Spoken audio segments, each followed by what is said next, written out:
Hey y'all, my name is Jasmine Jones, and this is Black Girl, a therapist in the wild, and this little show I like to call Therapist Sips and Reviews. And today we are reviewing Ironheart, and we are sipping on Kahlua.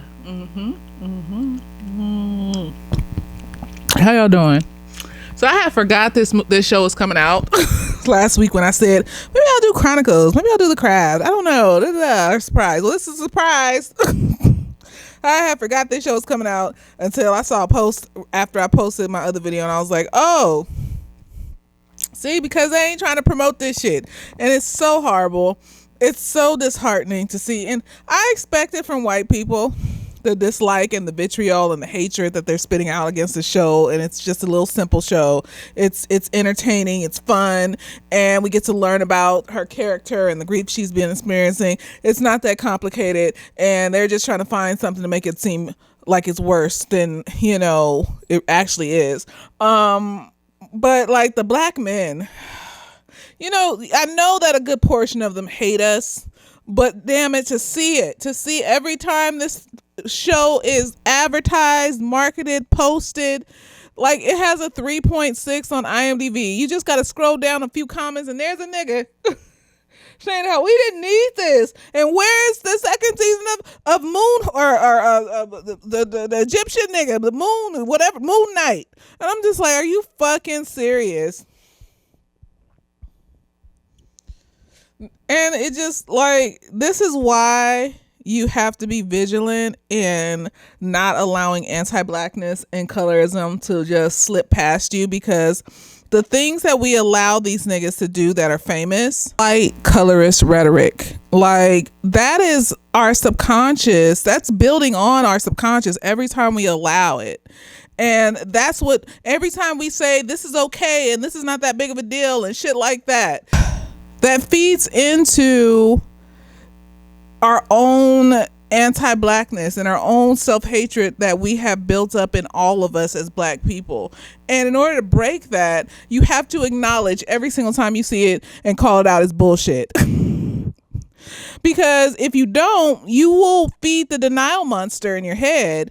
And every time that you feed the denial monster by letting it be okay that these celebrities and these other niggas do it, like being okay that Chris Brown is who he is and what he's done and making excuses for that behavior, every time you do that, that's another chance for you to make an excuse for the niggas that are actually in your life mistreating you. So every time that you are making the code, creating the code in your brain by excusing these colorists and abusive behaviors towards black women in these movies and television shows, and these comments for these movies and television shows, every time you excuse it, you're just creating the blueprint to excuse it in your own life when it happens to you. And that's what makes you more vulnerable to these predators and stuff. So I can't allow myself to excuse this behavior whenever I see it. I know people didn't like my Center's review, but I can't not just call it out, because if I don't call that out when I see it, then I'm not going to call it out when I'm experiencing it in real life, because the excuses you make for shit like that are going to be the same excuses you make for some random nigga that comes into your life and does the exact same shit. And you're just like, well, he's just sad.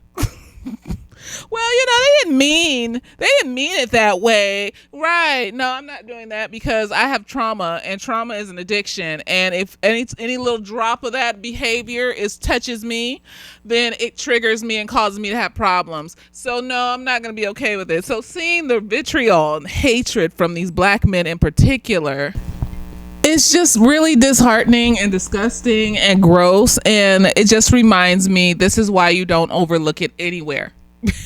Because this is showing me, with the release of this little show with 6 episodes, the amount of hatred coming from black men in particular. White people gonna do what white people do.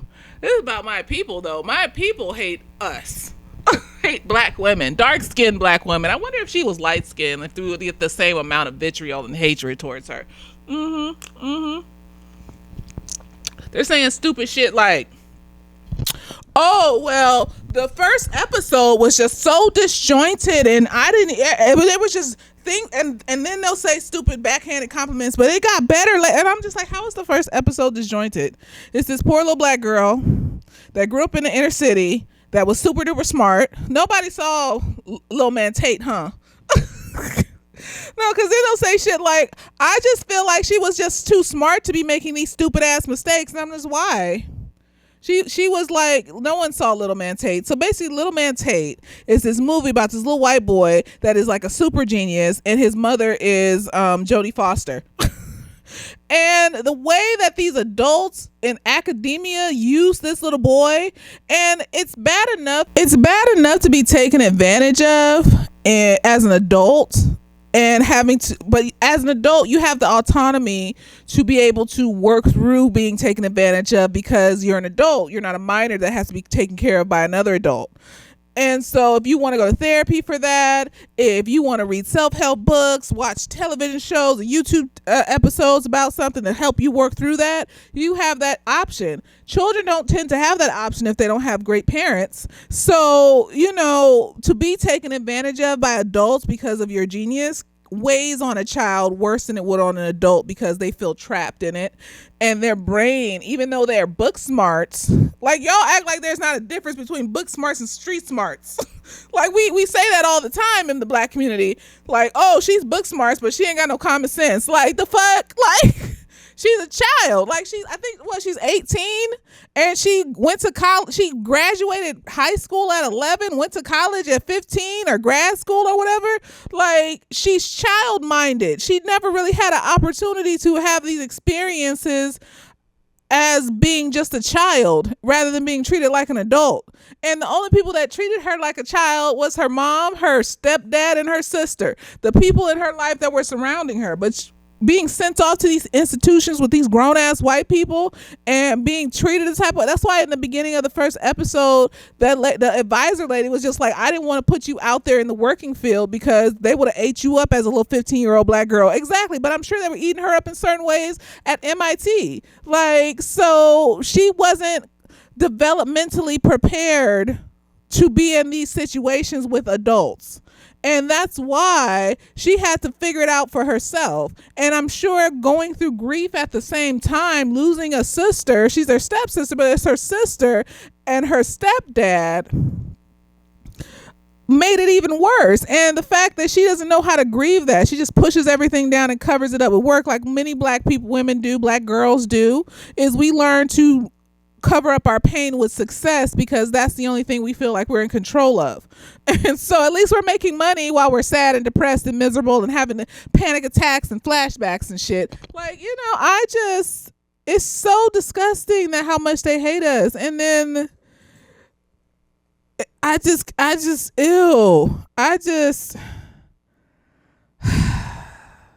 this is why I said what I said in Sinners. Like, they use us and abuse us, and then they hate us when we try to be our own individuals and try to show that we're our own person outside of the people that are trying to use us and abuse us. Like, it's disgusting. And then you see it. Just go to any comment section that is not like a Black page, and even on a Black page, girl, it don't even matter if it's a Black page at this point. They don't like us. These Black men don't like us. A good majority of them hate us. And I don't know what to tell you. I hate this. I hate it. But let's get into the review. So we got Riri Williams, right?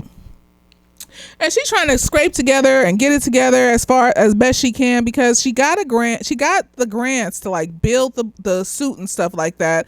But she wants to figure out how to build her own AI in the suit so she can control it fully. Right now she has it attached to the school's AI system and not to, something that she's made herself that she can control the suit with.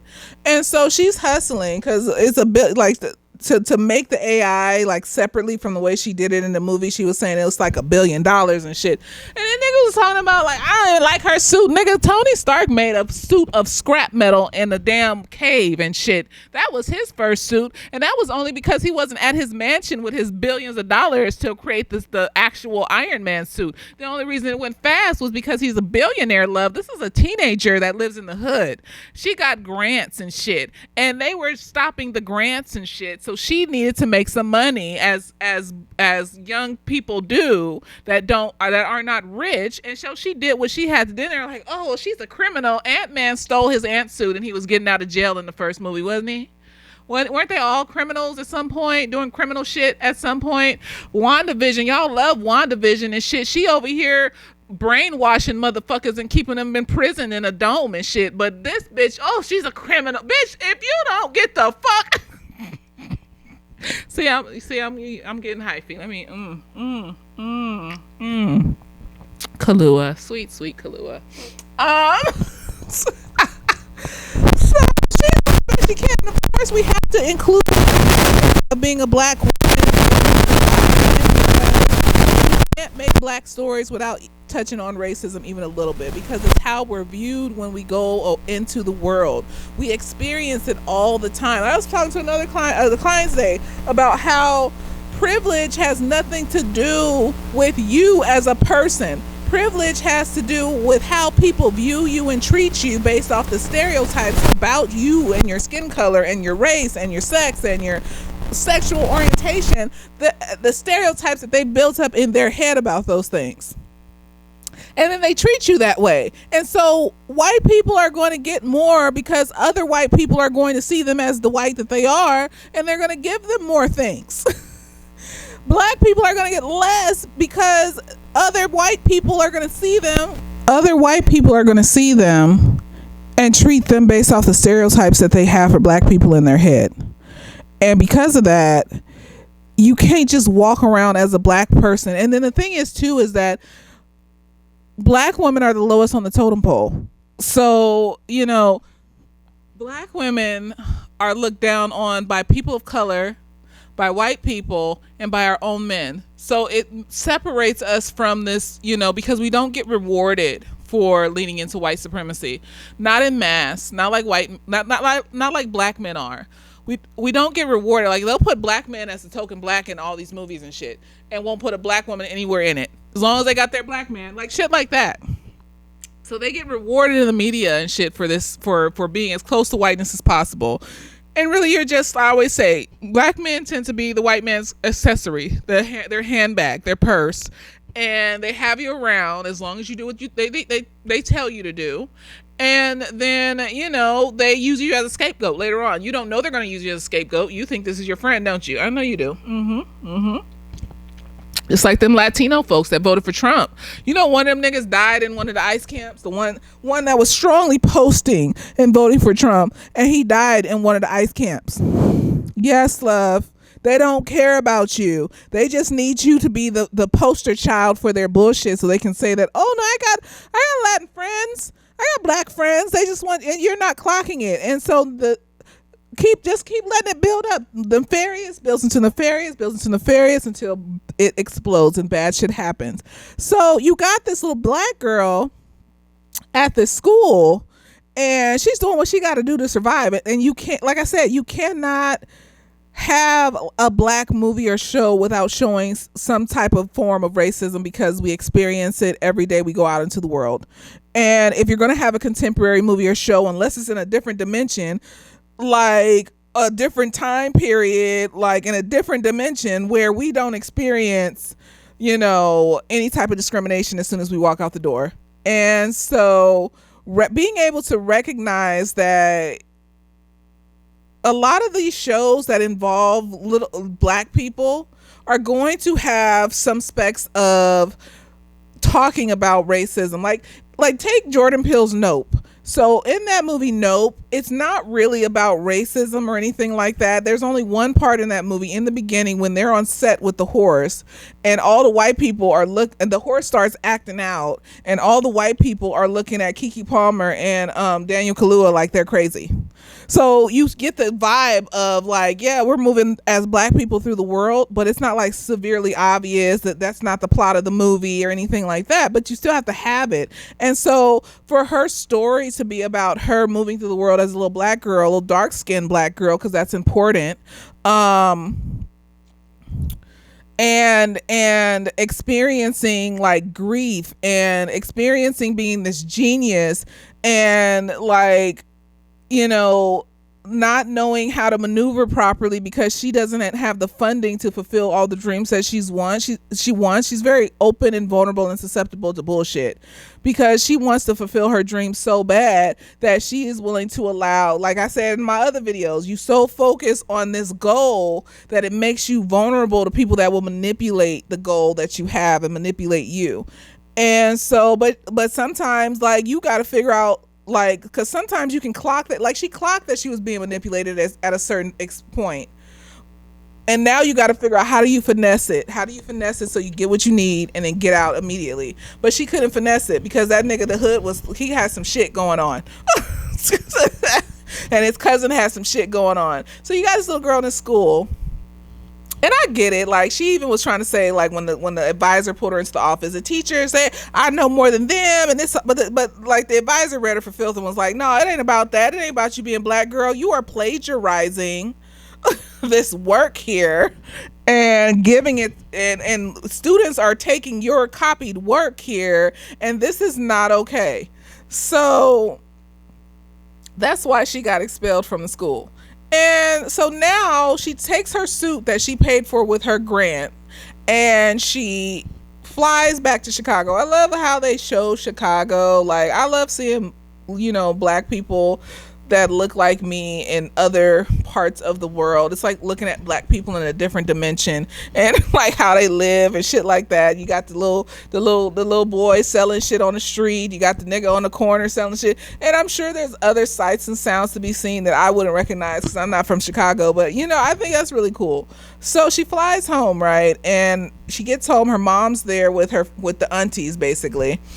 And like Cree Summers in it, like magical. She's the hippie magical crystal auntie, and they're sitting at the table talking about they're worried about Riri and they think she's still grieving and she ain't really faced her grief and all this other stuff. And she hears them through the door before she walks in the door, right? And so this little girl is grieving still. She lost her stepsister that was like her closest friend. She didn't allow herself to grieve. She just poured herself into work as black girls and women do. A lot of times we don't feel like we have support or that we can cry. We've been taught by society that we can't be sensitive or feminine or anything like that, and so we pour ourselves into success because at least we're making money, and so she goes into her mom's house, and the auntie tries to she putting shade what is it, sage. She putting sage all over her, and mama trying to talk to her and see like, why are you crashing out, what's going on with school, like, are you still sad, are you still grieving, and trying to get her to acknowledge these things. And Riri don't want to talk about it. She's avoidant. She doesn't want to talk about it, and she's not prepared to face these things. And just to cycle back a little bit, so if you watch the movie Little Man Tate, this little boy is being like used by his professors in college. His mom is kind of like all over the place, but she loves him. She just is like neglectful and emotionally neglectful sometimes. She can't face things sometimes, but she still shows up for him in certain ways. But being locked in these academic schools as a young child and not really knowing how to maneuver amongst these older kids that are doing sexual things, drinking, all this other stuff, and then no one's really telling you like how to like cope with these things because you still have child brain. And so I'm sure that added a lot of extra trauma to her experiences too. Like, you didn't get to grieve. You're around all these, young adults. You probably drinking. You probably doing things you shouldn't be doing just to survive. And you feel older than you actually are because developmentally you're not prepared to be doing the things that these young adults are doing. It's not, especially she got there at 15. It's not it. Like, it's not it. And so academic stress, her goal is to build this suit and create some kind of safety. Like when she was talking, she even sounded young. I want to create the safest situation ever. And the response time of firefighters and police officers and I was just like, girl, I'm glad you left that school, because if you had finished that suit and got the AI and did everything you wanted to do and got the power supply for it, they would have taken that shit from you. And they would have turned that into a weapon, love. Like, that's what they would have done. Like, I don't know what you're talking about. We still in a dimension where white people colonize your shit and like turn it into weapons, right? So, right, like, I don't know. She's young. She's youthful, So anyways, she over here trying to figure out how to rebuild her suit because the AI that she was using from the school like turned off when she was flying to Chicago. So she goes to the pick apart place and get some pick apart stuff to try to rebuild her suit. And she tried to talk to the dude to get it for free, but while she was flying over, this nigga, the hood nigga from Hamilton and shit, he spots her because basically they were doing they do heists at tech companies. I guess they're all something to do with tech or whatever, and they feel like, you know, shunned or whatever because of their skin color and them not being treated right in these tech companies, and so they're seeking revenge against the tech companies. And I think the hood has his own revenge that he wants to seek, but we haven't found out what that is yet. I don't think they said it. And so like the guy that they got was trash. Like he wasn't doing what he was supposed to do as far as the technological part of it, the coding and whatever the fuck. I'm not good with science and coding. I don't know what he did. So they basically want Riri to do it. So while she's at the pick apart place, here come the hood's cousin. He's been following her around and shit like a weirdo. It was weird. I don't give a fuck.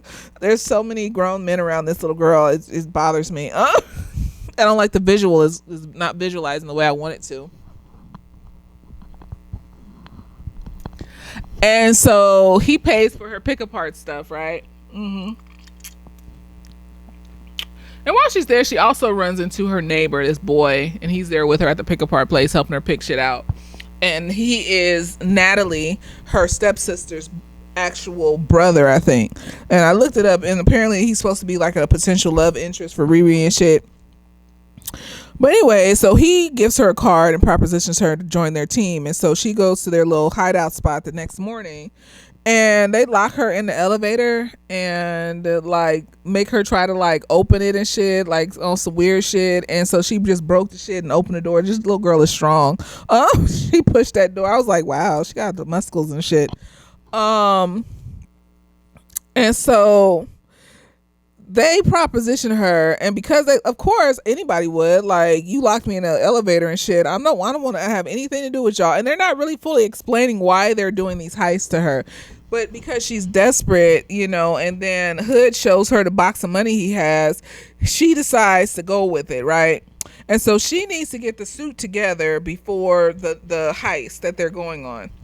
And so she builds the suit, and then what happens is, because she doesn't have an AI, she connects the AI situation creator to her brain and basically builds an AI based off of her brain, which could have apparently melted her brain and shit. I don't know.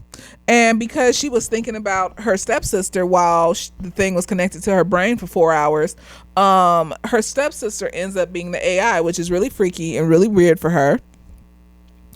And I thought that was really cool, though, like how they brought her stepsister back as the AI. Like, she been sitting here missing her stepsister. Like, they really, like, I really don't understand. Like, I understand the willful ignorance of folks, but to say that this first episode was just so disjointed and so this and so that, and I'm just like, she's black, she can't afford to do the shit she want to do, so she doing low-key criminal shit to get the money to do the shit she wants to do. This gets her kicked out of school. She still wants to do the shit she wants to do, so she's trying to figure out how to still do the shit she wants to do. Some criminals see this vulnerability and her desperation in her for money and shit like that, and they take advantage of her, and she's not realizing from jump that she's being taken advantage of. Not really, not fully. Something feels off, but she's like, no, money, nigga. And so she just jumping in gung-ho into like doing criminal shit in order to get the money she needs to make the stuff she wants for her suit, because she got to upgrade it, because she had to rebuild it because it fell apart when she was flying to Chicago.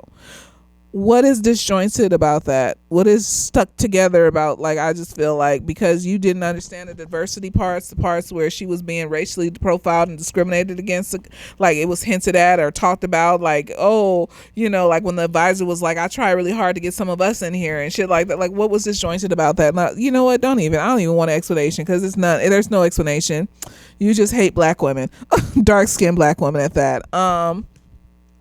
So anyways, she's freaked out at first, but like she's going to take the AI and use it for what it is, even though she's freaked out. And so what she does in like the second episode is she needs some sophisticated parts for the machine that she made. Like, I don't even know. So she goes to the meeting for the the heist that they're gonna do that night. And then like it's for this tech company called Tunnel. They're like moving cars. It's like the shit they had on iRobot and shit, nigga. Like the car is moving through tunnels and shit to get to places, and it's automated. And so I forgot what his beef was with that company, but he don't like none of these tech companies, and so he wants to the tech company to sign over and make like, and I just feel like this wouldn't work in real life. Like, you're not even getting money from these motherfuckers up front. You're assigning your people on the payroll so that they can get money from the company, like six figures and shit. And I just feel like you just like, wouldn't you have to, are you giving them fake information so they can't find out who the actual people are, and like fake bank accounts? And why wouldn't they investigate that? They got like tech people to figure it out. And like that was a little convoluted. That was a little like, but like, as far as the whole plot, like, I don't think it was bad at all. Not even a little bit. No, you're not gonna make me say the show was bad. Fuck y'all. So she finds the dude that was, what was his name? Osiris Oric, the nigga that Jeff Bridges. Jeff, when he played the Iron Man in the Iron Man movie, he was the enemy and he was trying to take over everything, and he had became the COO or some shit, and then Iron Man killed that nigga. So that's his son, the white man. And so he's selling parts, but she don't know that in the beginning. So he's selling parts on the internet and stuff, and on the dark web or whatever. And so she decides that she gonna go and get the parts that she needs for her machine. And so she finds him. He's this little dorky white dude that like can't stand up for himself. Like, you got this white woman living across the street that comes to his house and shits on his lawn all the time. Her dog shits on his her dog shits on his lawn all the time, and he's just trying to tell her like, don't let your dog shit on my lawn. And she's like, well, my grass is, bitch. I would have cussed her out so bad. But he's sensitive and emotional and shit, and he needs to like work his self-esteem up and whatever the fuck. So like she meets with him and gets him to take her to like the spot that he has, this little bunker situation, this little silo situation, where he got all of these technological things in there that he wants to use. Like, he just has them stockpiled. He doesn't want to touch them because he's scared he gonna end up being like his dad, Jeff Bridges, who was trying to take over everything and kill people and shit. But she uses the parts that she needs. He lets her have the parts, but he keeps in contact with her because she's doing the magical Negro shit and giving him advice. But you know what? He's giving her shit back. So I'm not even mad about it. He's just a sad white man, and she giving him advice and getting shit from him that probably would have cost hundreds of thousands of millions of whatever the fuck dollars. And so, you know what? I'm not even upset. It's a equal exchange, just like on whatchamacallit? What's that anime? An even exchange and shit. I forgot what it was called. It don't matter. And so she needs the suit to be ready by that night. So she spends her time in his little silo putting her suit together, while her little android AI situation, Natalie, is at the house trying to figure more about herself because she has Natalie's memories. And just like I said, and they clone Tyrone, when you copy and paste your brain, that's not you copy and pasting your soul. That's a whole different fucking person. And just because that thing has your memories does not mean that you're the original. So I understood why Riri would not be like connected to her as if she were the real Natalie, but will be able to form a new relationship with her outside of the original Natalie, because that's not the original Natalie. That's like when you copy and paste a picture, and every time you copy and a picture file, the resolution gets worse and worse. Not super noticeable, but it gets worse and worse, so that's the same thing. I feel like when you copy a human being, the resolution gets worse. This is not the same person. This is a different person in the body that looks similar and has similar memories. So she was a copy of a dead person. And so she at the house trying to like look up pictures of the dead person and try to understand her more. And then she introduces herself to Riri's mom and shit like that, and they bond a little bit. And then this is why I kept saying, like, you got to learn how to let motherfuckers go, because hanging on to motherfuckers will make you sick. So eventually Riri finds out that her mom knows that Natalie exists, and then Riri's mom's all like, "Can you make me one of whatchamacallit, your stepdad that died?" And I'm just like, "So what you gonna do, girl? You're not gonna fall in love again? You gonna have this hologram nigga in your house all the time that you can't touch or do nothing with?" I think it's healthy to learn to let people go at some point. I think that's what we're supposed to do. We're supposed to learn how to not idolize people to the point where like we have to always have them with us or we can't love ourselves. We can't feel love. Like when you are in a space where you're not loving yourself enough, you will attach to objects and things and people as the source of your love, your own inner love, as as the source of your own inner validation. And so having that healthy disconnect, to where you can disconnect from this and still be sad, still miss, but know that you are still grounded in yourself and that you can get yourself through this. I feel like that's healthier. I feel like it's healthier to have that than to be so attached to people that you become like, those weird, like cringy white couples on TikTok, because it's mostly white couples that do this little TikTok trend where they're like these cringy couples and they're like mewing all over each other and making weird ass sounds and, "Oh, you're my baby," like these weird ass cringy ass TikTok videos. Like, I don't think you're supposed to. It's the same way I say, like, you so focused on one thing, it makes you vulnerable to other things that you're not paying attention to because you're so focused on that one thing. And pedestalizing people to the point where, like, you would have a hologram of that nigga in your house.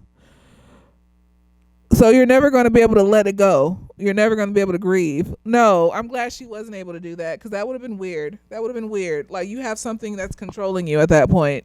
Like, you are not in control of yourself anymore. And if the hologram thing breaks, if there's a virus or whatever, you're going to be sick. You're going to be sick because nothing in this world is permanent. Nothing in this whole entire world is permanent. And at some point, the shit's going to fall apart. And if you're not ready for it to fall apart, you're going to fall apart and you're not going to be able to put the pieces back together. So, no, I'm glad that she did not, and then Riri is keeping a healthy distance from the Natalie AI to the point where she's still recognizing her as an AI and not as the actual Natalie. That's a healthy distance. I don't know what you want me to tell you. I really don't want her to see her crashing out too intensely over this robot thing. Like, it's not a real person. It's someone she can talk to and that will mimic and make her feel less alone, but it's not her stepsister. And she doesn't need to see her as her stepsister. This is a new and different person that happens to have all her memories and look like her. And there's nothing wrong with that.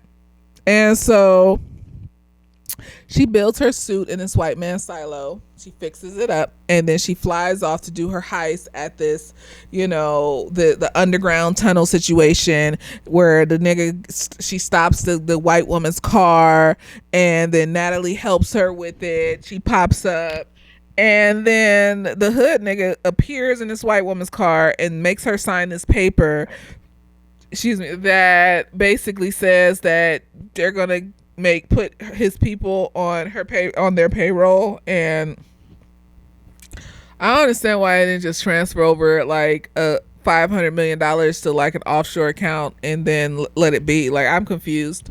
Why do they need to be on the payroll? Like, that's the only thing that I was just kind of like, that's weird. And then I like how they illustrated grief. Like, so Riri gets up out of the little like grate that she was in her suit and she's about to leave and she's talking to Natalie and then here comes the police, right? The security guard, he has a gun and he's about to shoot them. And then Natalie freezes when she sees the gun. So basically Natalie has trauma from her memories of being murdered by the drive-by shooting in the garage with her dad or with Riri's stepdad. I don't know. Is it her dad? Is it her dad too? I don't fucking know, y'all. And so, like, she freezes. You go into fight or freeze. She froze like a deer in the headlights, and then the whole suit froze. And then they almost got shot by the police. But here come the hood bending bullets and shit and hitting the security guard. I don't know if it grazed them, whatever happened. And Riri wasn't in this to get nobody hurt. That was her rule. Like, nobody can be killed, nobody can be hurt, and all this other stuff. So she's freaking out. She's like, "Oh my gosh!"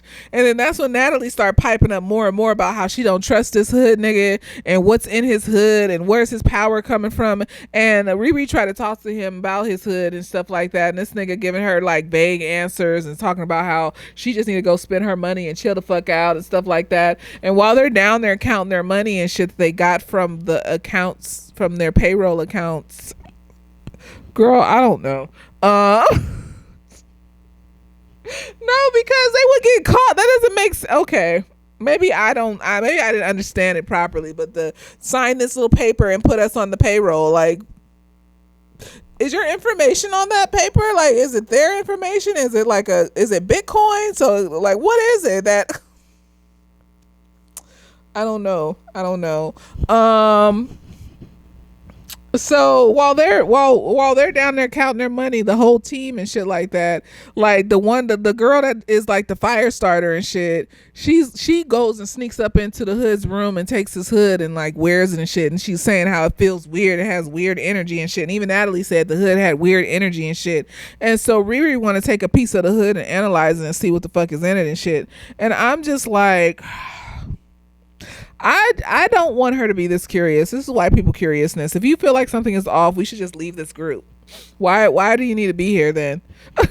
Why do you need to figure out what's? But I guess that's what makes a superhero, white curiousness. Because I guess I wouldn't be that curious. I hear a bitch scream, I'm going the other way. Like, oh, they screaming. Well, what's that sound? Oh, I don't care if I can shoot lasers out of my eyes and I'm like super strong and shit. I don't give a fuck. Like, my black instincts is to leave. I don't care if I got a super suit, bitch. I'm leaving. I'm not gonna be a super. I can't. You give me superpowers, I'm gonna be sitting up here using telekinesis to change the channel and bring food from out the refrigerator to my mouth. I would get really fat and big and heavy, and it would be uncomfortable in my body to get up out the bed. And so, you know what? Maybe it's good that I don't have superpowers. It's fine. It's fine.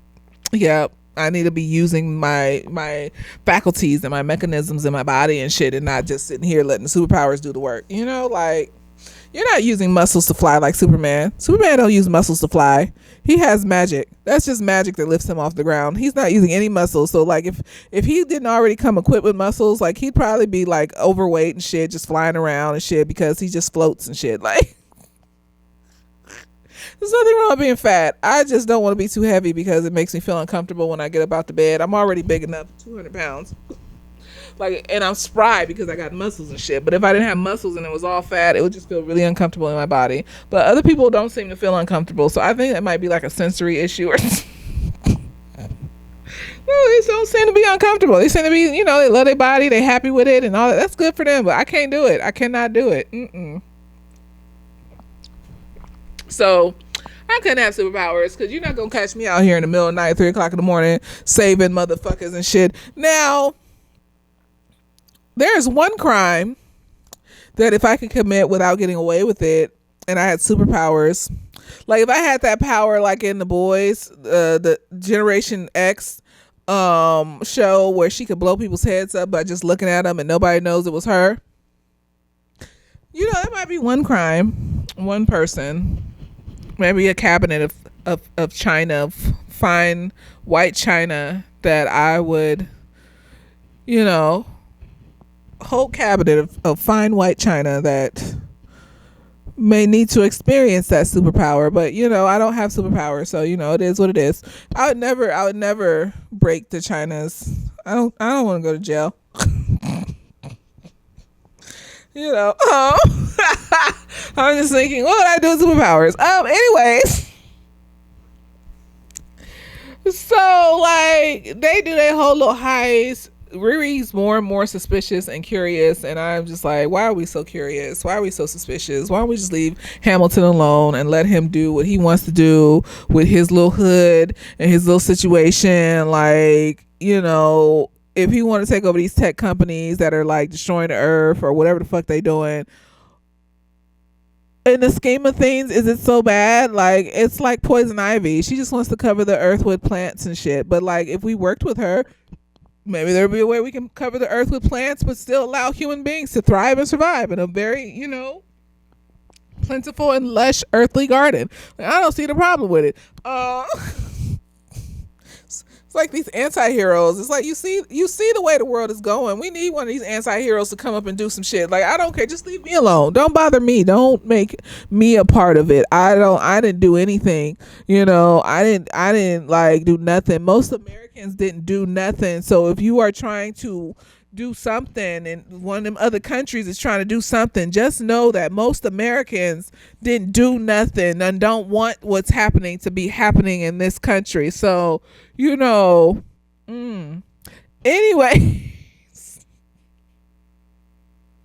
Hey, how curious she is. I'm not that curious. I would just be like looking at him and his scratched up back and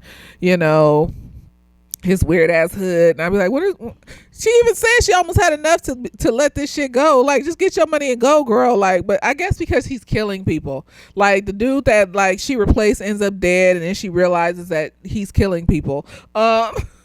And she has a moral compass when it comes to murder, and that's understandable. That's understandable. She didn't get in this to kill people, and she don't want that on her chest, so she didn't figure out what's going on, right? So in the third episode, we're preparing to go on a second heist. It's at this garden place where the dude is growing plants and taking money away from, farmers and shit like that. And so she also, like, the white dude also grew some balls and actually stood up for himself and cut this bitch's flowers in her garden. I was just like, yes, God, I would have yanked them shits out the ground and then salted the earth and then poured piss all on the ground. Like, I'm crazy. Don't just leave me alone. If you don't like me, if you don't want to respect me, you don't want to treat me right, just don't talk to me. And I'll be perfectly fine. I won't even know you exist. I have this object permanence thing going on. I won't even know that you exist if you just don't talk to me. I don't even register that people recognize my existence when I'm not directly talking to or looking at you. I did not know that you were observing me. I didn't know that you were looking at me. It didn't even cross my mind that I'm so enthralled by what I'm doing that the object permanence is like, you've just disappeared if I'm not looking at you, like a fucking baby. Peekaboo, like, you cover my eyes, I don't see you, you're invisible, you're not there, love. I don't know what to tell you. So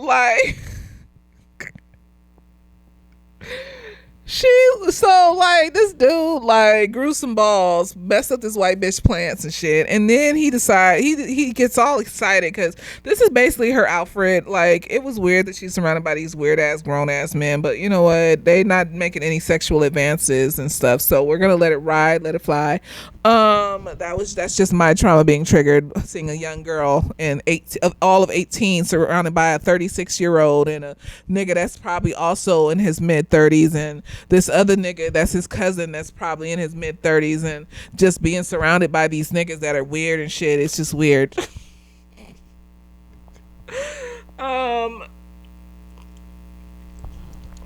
So white dude grows some balls, meets up with Riri, finds her address on Google. See, that's weird. It's just my trauma. He didn't turn out to be a fucking freak, but still, like, oh, don't find my address and come to my house. I will stab you in the chest.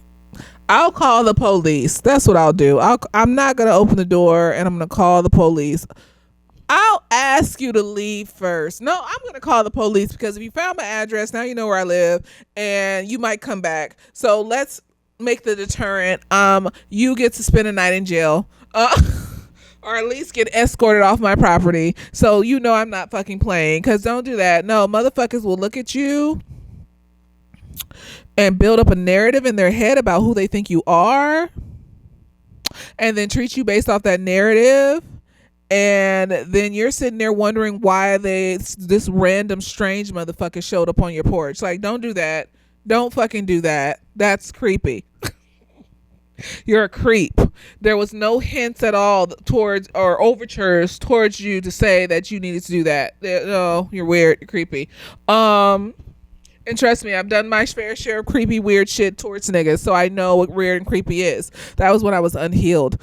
I didn't show up at people's door, though. Did not do that. It was just a lot of letter writing and phone calls and text messages. Why don't you like me? Yeah. Damn, my 20s. So, anyways, the white dude is telling her that he wants to, he has a lot of ideas now because she made him like actually touch the stuff that he has, and now he has ideas because he wants to make tech to help people and stuff like that. And so like he like comes to her house and is talking about it, and he tells her like, no, she tells him like, I don't have time for this, you need to leave. And he's like, no, I'm gonna stand up for myself and I'm not gonna leave. And I'm just like, why is this the moment where you stand up for yourself, like in the middle of the fucking night at somebody's house that you found on Google? You couldn't have came like tomorrow in the daytime or anything? Like, okay, let it go. I'm gonna let it go. So like, while she's like waiting on, the next day to come, or like during the next day, she's trying to like get her suit together for the second heist. And then Natalie wants to hang out like they used to hang out, because Natalie feels like Natalie. She feels like the original bitch because she got the girl memories and shit, which makes sense. That makes sense. Like, you want to hang out and be her friend and shit like that, but just understand she's going to be your friend at the capacity of what you actually are. I hope it stays that way, because you're not actually Natalie. You're Natalie 2.0. You're a different bitch, and that's okay to be a different bitch.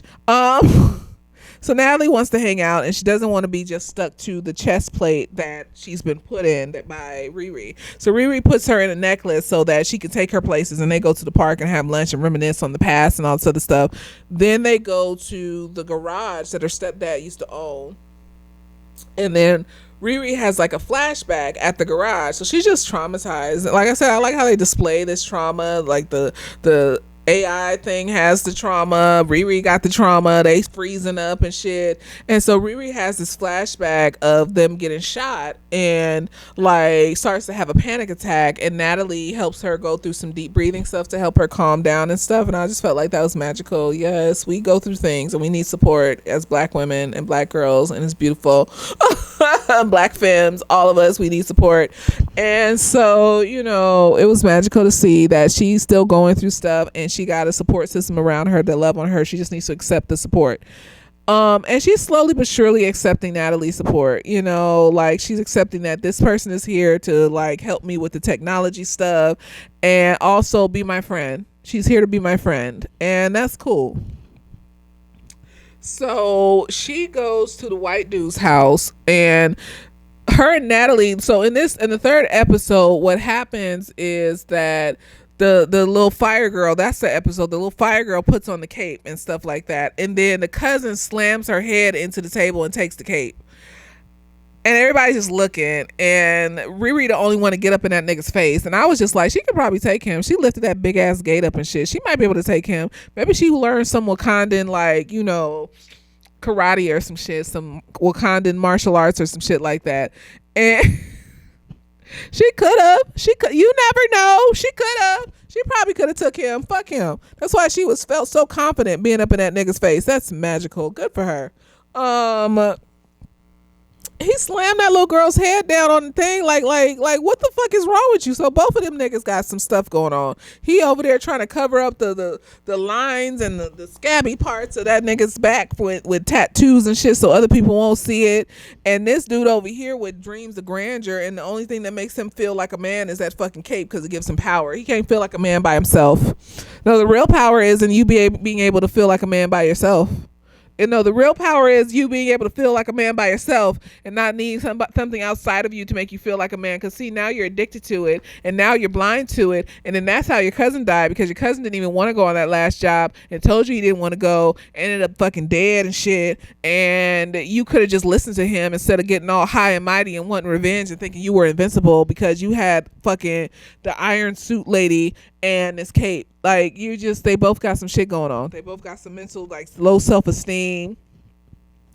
using stuff outside of them to make them feel good, and to an addictive point. Like if my shit is starting to look fucked up, like I don't even want the magic. I don't even want the magic. Like you can keep that shit. That's one of the reasons why I believe in God, because God don't require me to do all these steps and rituals and shit. He just want me to pray and talk to him and shit. Like like I don't want to do all these. Like I'll light a candle here and there, carry around a crystal, but like all these ritualistic steps and things and stuff like that, like I don't feel like doing all. I'm a lazy, you know, I'm a lazy religious person and shit. I don't feel like doing all that extra shit. I'm not saying it's bad. I'm just saying for me and myself, and I'm lazy. So God allows me to just pray and ask him for stuff and talk to him and have like conversations with him and shit. And that's enough. That's enough. You know, occasionally go to church and shit. There you go. Cause like if the magic gonna do some shit like that, if the magic requires me to hurt myself or somebody else, I don't want that magic. See, I have enough self-awareness and love for myself to know that that's not going to overpower me to the point where, like, I would never want to be a vampire because, like, I like the daytime. I like being able to move around freely. I don't want to be addicted to drinking blood. I don't want to be addicted to a substance that is rare and I have to kill people to get in order to stay alive. Like, I don't want to. That's not that's not the superpower that I would want if I were to choose to have superpowers and shit. So, you know, I feel like, you know, he doing too much with that cape. It's disfiguring him and causing him to have mental breakdowns and shit. He should burn that shit and leave it on the floor. The magic powers aren't worth it. It's not worth it, love. And then, like, low-key, Riri, during the course of this, is building, like, her friendship with the next-door neighbor guy. And so that could potentially... maybe it turned into something in the comic book. I don't know. We're probably not going to get another season of this. Another few episodes of this. We're going to get, like, the last 3 episodes on the first, and then Disney going to act like this shit never existed. They might take it off of here just like they did all them shows off of HBO Max. I don't, you know what? I'm tired. But anyways, so like white dude shows up, says he wants her to come to his house the next day. And so she also finds out, like, the same day she's supposed to go to the white dude's house, that the dude that she replaced got killed. The police show up at her door, and because she was the last person to call him, and it just went to voicemail, so she didn't even talk to him, that they came to question her, and that's when she realized that this nigga's been dead the whole time. And then that's when she realized that this nigga in the cape probably killed this nigga. And so this nigga is trying to tell his cousin that, oh, well, I don't think we should do this heist because, like, I can't find out any information to plan ahead for this heist. And this nigga wants to be impulsive and still do the heist. And then he decides to not do it. But then somebody comes on television and calls these niggas that are stealing shit whack and they ain't shit and all this other stuff. And so then he feels the type of way. So he's like, no, I want to do the heist. You're just emotional. See how easy it is to push your buttons when you ain't focused on, like, yourself and logic? Anybody can come along and push your buttons, and now you ended up in a situation with your cousin killed just because you were impulsive and you allowed your buttons to be pushed, and you allowed to yourself to be reactive to things instead of, like, just sitting and processing the thing and then letting it go. But, you know, that takes work and practice. So if you don't have it in you, you don't have it in you. But, like, if you got it to the point where you killing and hurting people, like, maybe you should do the work. Maybe you should do the practice. Maybe you should sit with that and think it through and realize that, you know, your decisions are causing harm to yourself and other people. And maybe you shouldn't be so reactive to these emotions, but actually sit and understand where they came from and why you feel the way that you feel. But, you know, whatever, nigga. So Riri plots this plan to get a piece of the cape because she can't sit here and allow people to die on her watch, which is understandable. You know, like, I think if people are dying, especially people that I was supposed to replace, or like these niggas lied to me and shit and they killing motherfuckers and I got enough power to defend myself, maybe I would stand up and do what's right if I had magic powers or a super suit or whatever the fuck. So she plots this plan to she goes to the white dude's house. That's her little Alfred. she gets this bioskin and puts like a laser in it because she's gonna sneak and try to cut off a piece of the cape. So she sneaks and tries to cut off a piece of the cape during the caper, during the heist, the caper. And while he's talking to the white dude that owns the place, the white dude is just like all cocky and shit, like, nah, you ain't gonna do nothing in here. You ain't gonna do nothing in here. And so, like, while she's cutting off the dude's cape, the alarm system goes off and the doors to the garden shut, and everybody's trapped in each garden, and they start pumping carbon monoxide into the gardens and shit. Or dioxide, carbon dioxide. It's carbon dioxide. And so everybody can't breathe, right? They get out of those places. But like, and then she gets a piece of the cape that fell off before he disappears. But then like she sits there and watches him kill that white man, and then realizes that this nigga's a psychopath. She's like, he just stood there and strangled this nigga and broke his fucking neck. Like he's something's wrong with him. He got some shit going on that may not be healable at this point, because you done murdered multiple people or had your cousin do it. So she runs out of there with a piece of the cape and then runs into the cousin in one of the gardens, and then this nigga trying to fight her. I don't know why she didn't put the piece of cape in her pocket, like in her little, she did put it in her little chest situation later on, but I was just like, why are you running with this in your hand? And this is what you've been fighting over, and this is what was so important to you, and all this other stuff, and you just was running around with this shit in your hand. So they fight, and she drops a piece of the cape. I don't know if she picks it back up. I think so, maybe, but the bio thing falls off her arm, so that probably got her evidence, DNA, whatever the fuck on it. So she gets out of there. The super suit comes and she gets out of there and she leaves. When she's leaving, the door to the thing is open, right? To the garden is open. But like when she leaves and flies out, it shuts. And I want to, we haven't seen the last 3 episodes, so I'm not going to 100% this, but I want to say that she didn't know the door shut. I wanted, because she's not a killer. Then the way she reacted at the end, where she was hyperventilating and all this other stuff, like, I don't think she knew the door shut behind her. I think she thought the door was still open and he ran out. So the cousin dies. He suffocates off the carbon dioxide. And then Riri has to tell the Cape nigga that his cousin is dead. And Riri over here crashing out, having a panic attack. Natalie trying to help her through breathing exercises, and she's talking about she not okay. And then this nigga over here with the cape is talking about, the hood is talking about, oh well, what, talking to the deity of the hood or whatever, whoever the fuck he's a comic book character. I haven't read them comic books, so I don't know what's in the hood or why it's magic, but he's talking to whatever's in the hood, trying to understand why his cousin died. And then he starts to guilt trip himself because he's like, he told me not to go and I went anyways, and da da da da da. And then the thing in the hood basically tells him that Riri did it. And so that's how we ended the episode. And I was just like, now I'm excited for the next 3 episodes. I want to see how they switch it up. Like, is he gonna just immediately go after her, or is he gonna like try to spin her into this web and trap her or some shit? Like, what's gonna happen? Like, I liked it. The only thing I didn't like was that I didn't understand how you gonna put people's information on a payroll and have them send them money to each person. And like I didn't get that part. I didn't understand that. But otherwise, like, no, I thought it was a good show. I thought the episodes were good. I thought the acting was good. I thought the cinematography, the environmental stuff was good. The diversity and seeing my people going through stuff and working through it and how they work through it and how they come together. I thought it was all good. I did.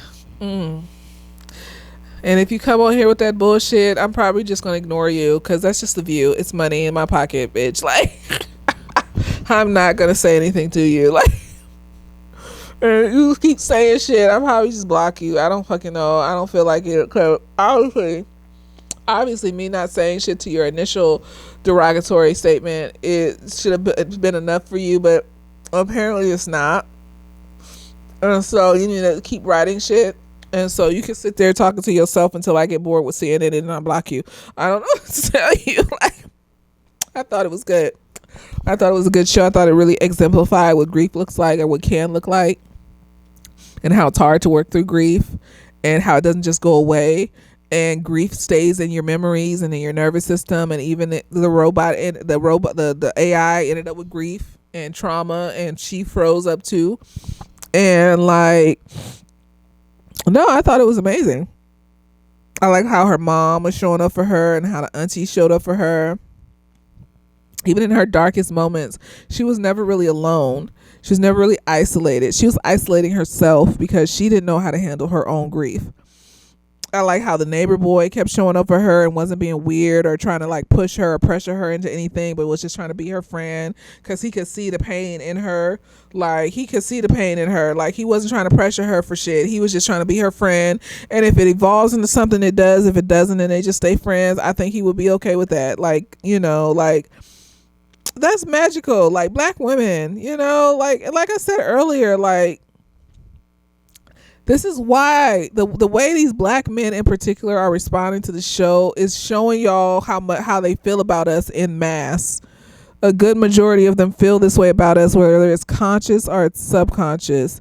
And if you don't clock it, if you keep caping and giving excuses for these niggas and them causing us harm or putting us in positions where we're supposed to mule for them, and they don't see us as people, and you're making that okay for yourself, you're gonna make that okay for the nigga that comes into your life and does that to you.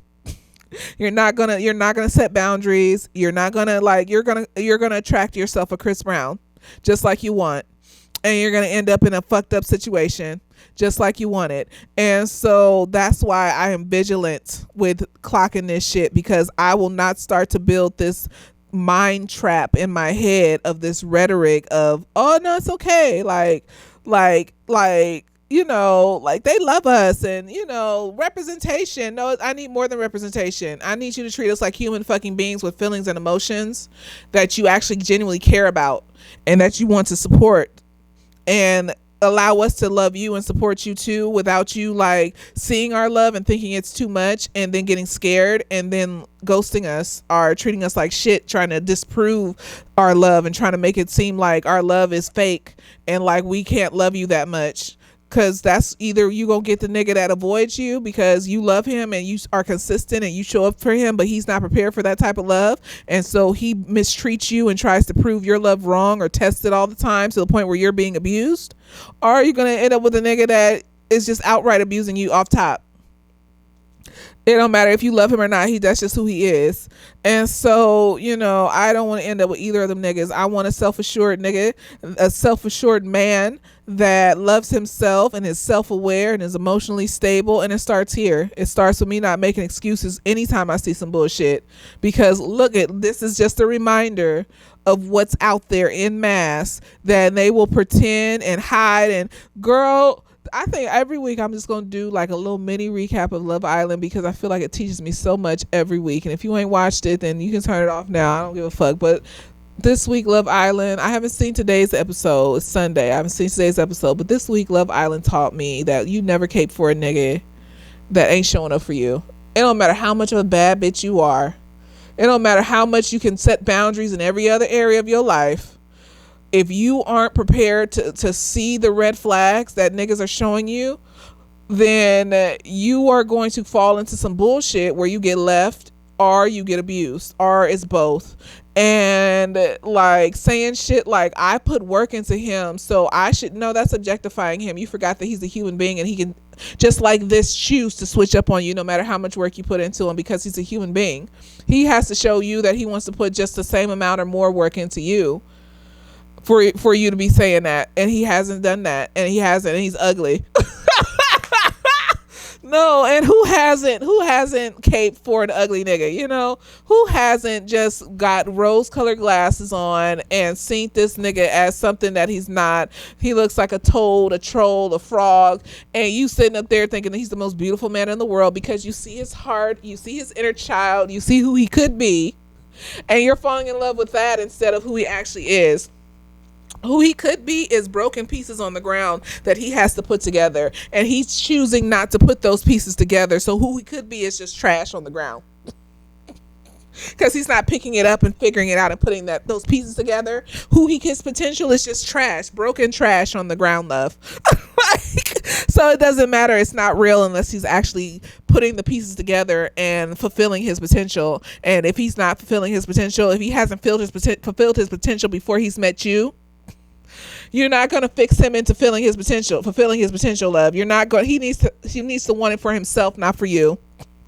Because he's a person, he's a human being, and you need to remind yourself of that every day so you don't end up surprised or shocked when they treat you a type of way, because you've been clocking this behavior since the beginning, and like you're not all in with this motherfucker because you already know what it is.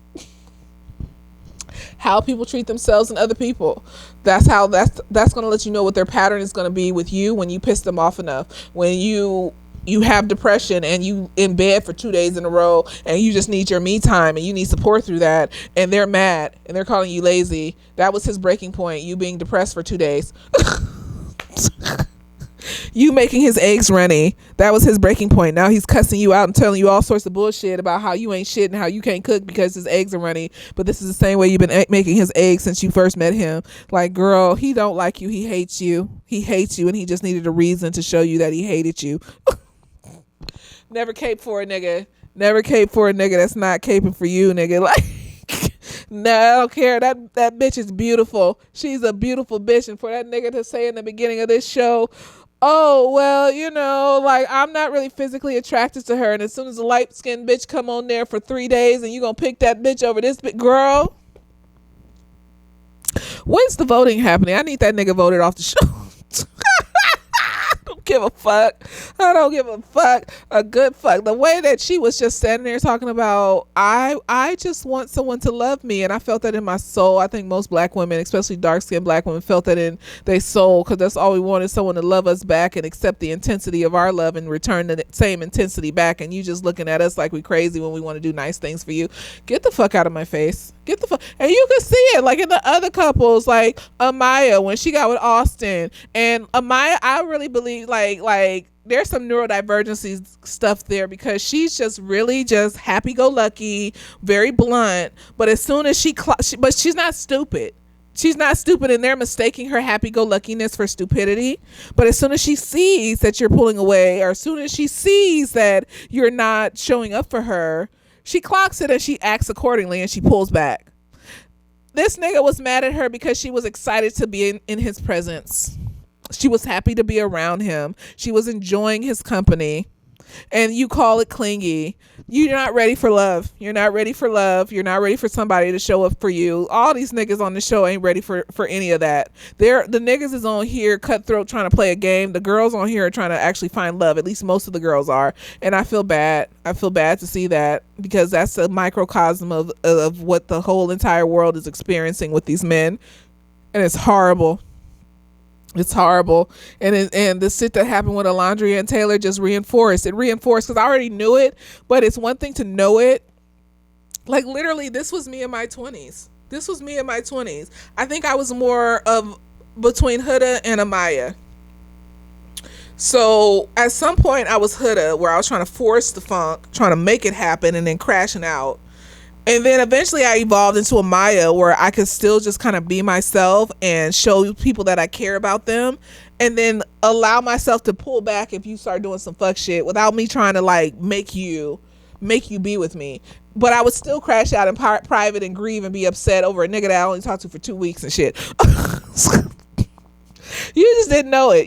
There were no cameras on me for 2 days, with me looking like a crackhead for 2 days and shit. Nigga, after that baby shit, all I watched after that was Amaya. I was looking for Amaya she was either by herself, looking like a crackhead somewhere in a corner, and then when they showed that after sun with her singing to herself in the makeup room, talking about fuck these niggas, I hate niggas, girl, I've done that before.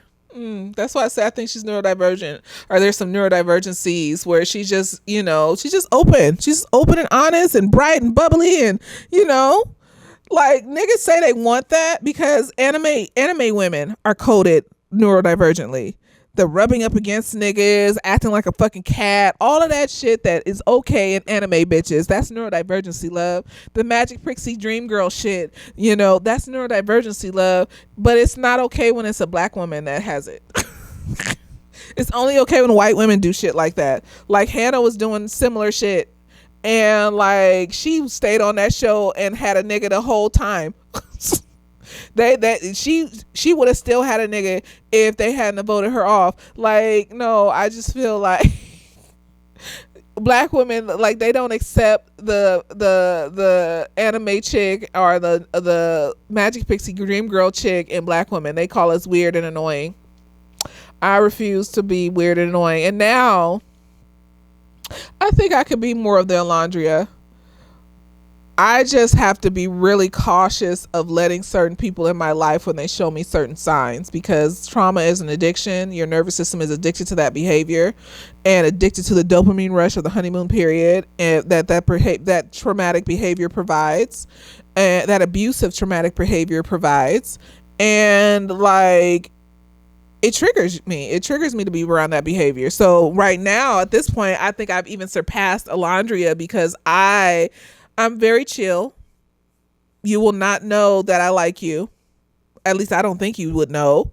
I'm pretty happy-go-lucky regardless when I feel safe and I'm in a safe space. So if you assume my happy-go-luckiness means that I like you, no. When I like somebody, I don't act like that. I act like you're not in the room. I don't talk to you. I might do a cordial hi and then try to get away as soon as possible, because no, because I get fixated and shit. Like, I don't need to be tempted into being fixated on somebody who may not have that same level of emotion for me, or may not develop that same level of emotion for me. So you have to show me where you're at, because I'm not going to show you. I'm just going to no. So I guess I do show it. It's just I seem really mean. Oh well. But no, like I think I've surpassed even Alondra. But Alondra's 27. She's still young, so she's still easily susceptible. She had to raise her siblings and shit. She was parentified. She lost her dad. So I don't know if she went to therapy for that. It seemed, the way she was moving, it seems like she might have went to therapy for some of it. But like, you're still susceptible to toxic niggas. Like, every time she would be, you know how I know that it was some bullshit, because every time because she would be saying shit like, oh, we have such good conversations and da da da da da, and then every time they would be showing her and Taylor talking, he would be making fun of her. He would be making some snide remark or some snide comment, like a couple episodes ago when they were talking about, like, how she was talking about how, oh, I don't have a secret handshake with anybody. And then she was like, people must not like me. And then he goes, yeah, they don't like you, nigga. The world doesn't like you, honey. The world doesn't like you. You don't even know it yet. You're going to come off that island and niggas going to be looking at you like you're crazy, like you just passed over a goddess and whatever. You really like light skin that much? You really do? Passing over goddesses and shit because you don't feel like a god. That's what's wrong. You don't feel like a god, so you can't handle a goddess. And black women, especially dark-skinned black women, we got this goddess thing on lock, and you just, especially when we're healed, we're on a whole other level. We shine a whole different way. And y'all niggas that are still crawling around in the muck, in the mud and shit, trying to figure your shit out, can't even comprehend our light. So you have to make it into something negative and shit. It's none of my business. You be down there in the mud. I am above that. I don't give a fuck. That's why I say it's a miracle. God's gonna send me my husband. But no, that's what I learned this week, is like, never cape for a nigga that's not caping for you, that's not showing up for you in a similar or even above that way. Like, show me something new, nigga. Show me some shit I ain't never seen before. Like, oh, and like, so when I watch like this shit, the mass of black men that hate this show, hate this dark-skinned black woman, and is trying to pick at anything to figure out how to disparage it and make it seem like it's a shitty show. They hate themselves and they hate their blackness, and fuck them. And I love this show, and it was magical and wonderful. I'm glad I watched it multiple times so you can get multiple views. I was reading other black women's comments about how they just left it on their television and let it play over and over again just so it can get multiple views. Do all you can. Because these white people and these black men are out here trying to destroy this show, trying to destroy any love that we might have for ourselves as black women. And like, no, I refuse. You're not gonna make me not love myself like you don't love yourself. Love, like, I don't give a fuck what you're talking about. Go to therapy, go get help, go to trauma-based therapy, do a somatic intervention like EMDR, brain spotting, and get that demon about your system. The fuck. So next week, of course, I'm going to do the last 3 episodes, and then we'll go on to something new. I don't know what, but if you don't have nothing nice to say, don't say nothing at all. But if there's anything that you'd like, queries, things that you saw on the show that was interesting to you, things that you learned or whatever, anything about my review that you might have questions about, go ahead and comment, yeah. And then the toxic people, they don't be finding my shit. So usually, there's not too many toxic people in my comment section saying stupid shit. So I got a good bunch of followers. Y'all some nice folks. And I do. I don't really often see too many toxic folks talking shit. So you know what? Watch Lil Man Tate, though. That's a good movie. It's this movie with the little boy, and he's a genius, and his mom is Jodie Foster. I was even looking up articles about the mental health tolls that being a child genius can take on children, and it's literally just because people treat them like they're adults when they're not adults, and they don't have any street smarts, they don't have any adult common sense, and so just because they know technological shit or science or math or some shit, and they can memorize and retain shit, does not mean that they have emotional awareness to adult things, and taking advantage of a child, just like these child stars that had to experience adult things while they were on these sets, and then had to reconcile with that as they were getting older, when they never got to experience a real childhood, and then they end up fucked up in their adulthood and having to heal themselves from that shit. It's just like that. It's just like that.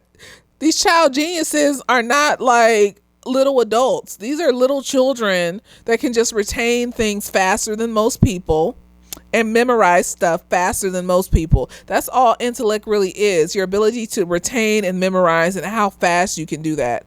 And not a lot of people can retain or memorize that fast, but that doesn't mean that they can't learn. That doesn't mean that they can't take in information. They just might take a little bit longer.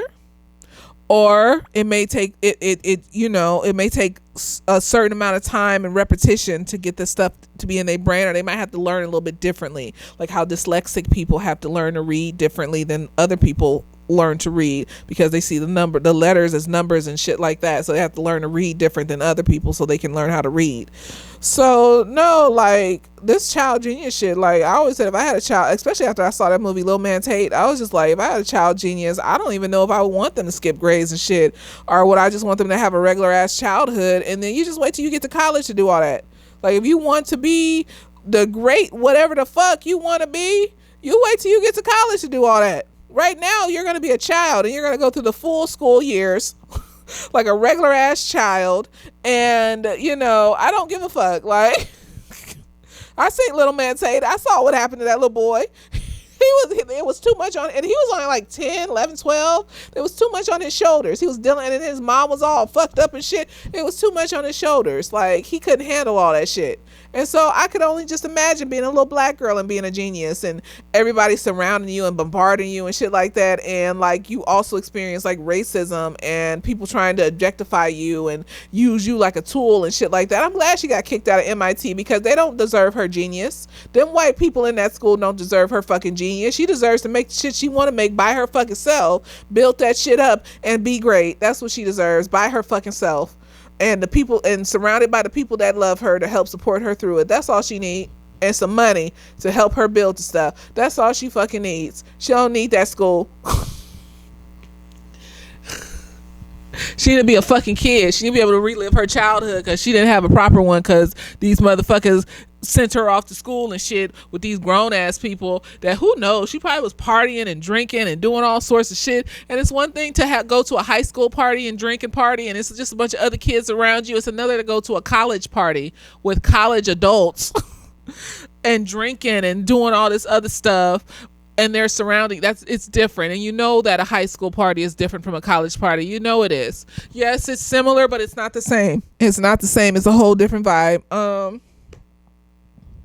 So yeah, let me know what you thought of this review. I hope you enjoyed it, and next week we'll do the last 3 episodes, and maybe a miracle will happen and we'll get more episodes, maybe another season, or These white people and these black men, they just want this thing to tank. They want to bomb this motherfucker, and they've been bombarding it because they hate us.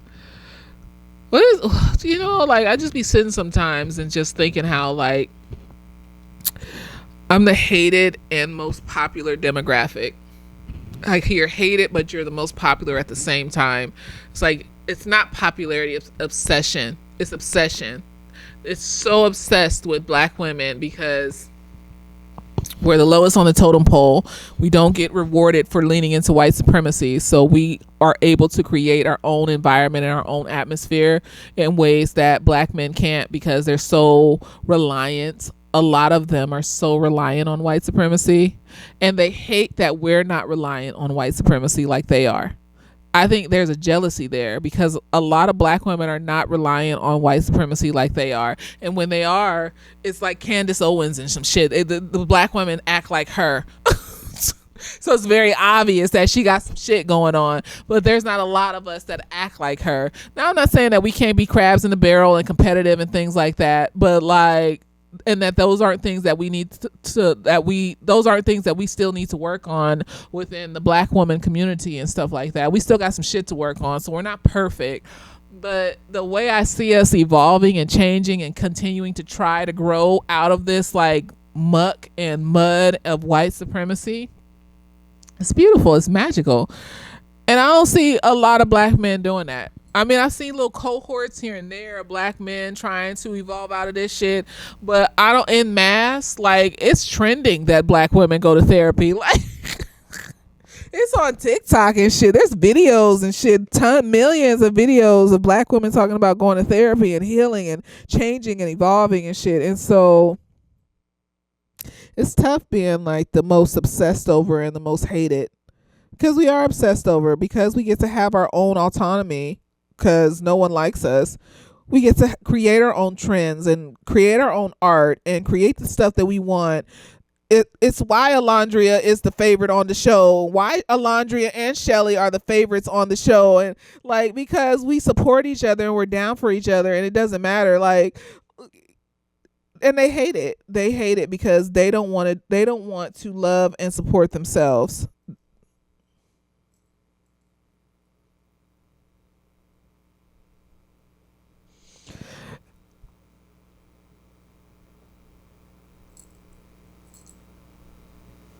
Oh, y'all, she be biting me. I need to watch out for her and shit. I was like, wait a minute, what are we doing? What are we doing? She bit my foot earlier. I cut that shit out, but she bit my foot earlier. I was just sitting here talking, and she just jumped on my foot and attacked, like, both paws, grabbed my foot, and then bit down into it. And I was like, the fuck is wrong with you? But yeah, let me know what you thought of this review. I hope you enjoyed, and later days.